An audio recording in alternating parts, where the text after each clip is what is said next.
2026 भरत दळवी युवा विकास मंच मुरबाड विधानसभा ठाणे जिल्हा एकता मंच कल्याण ग्रामीण यांच्या माध्यमातून आज संपूर्ण दिवसभरामध्ये माझा वाढदिवस साजरा होत आहे। हा 7वा ते 8वा कार्यक्रम दिव्यांग प्रहार संघटना मुरबाड तालुका पंचायत समिती कार्यालय मुरबाड दिव्यांग कक्ष या ठिकाणी आयोजित करण्यात आलेला आहे। या संघटनेच्या वतीने माझा वाढदिवस या ठिकाणी साजरा होणार आहे। या वाढदिवसाच्या निमित्ताने आपल्या दिव्यांग संघटनेच्या कार्यालयाला भरत दळवी युवा विकास मंच मुरबाड विधानसभा आणि ठाणे जिल्हा एकता मंच कल्याण ग्रामीण यांच्या वतीने 5 खुर्च्यांची मदत या ठिकाणी मी देत आहे।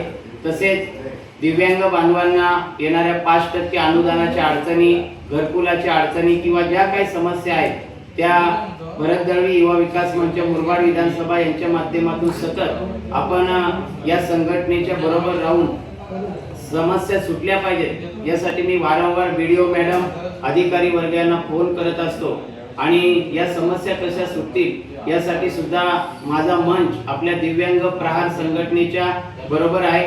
मुरबाड तालुक्यातल्या दिव्यांग बांधवांना त्यांच्या हक्काचं घर मिळालं पाहिजे, 5% अनुदान मिळालं पाहिजे, तसेच 30 लाखाचं जे अनुदान आहे सरकारी ते सुद्धा त्यांना मिळालं पाहिजे आणि अनेक प्रकारच्या सेवा सुविधा शासनाच्या माध्यमातून मिळाल्या पाहिजेत अशी माझी धारणा आहे।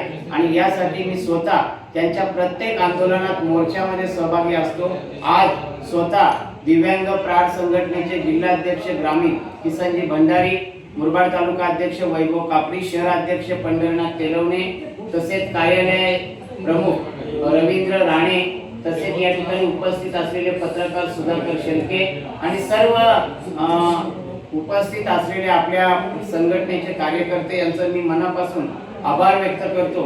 आणि ही छोटीशी मदत 5 खुर्च्यांसाठीची मदत या ठिकाणी मी किसनजी भंडारी यांच्याकडे देत आहे, त्यांनी त्याचा स्वीकार करावा। एक फोटो घ्या।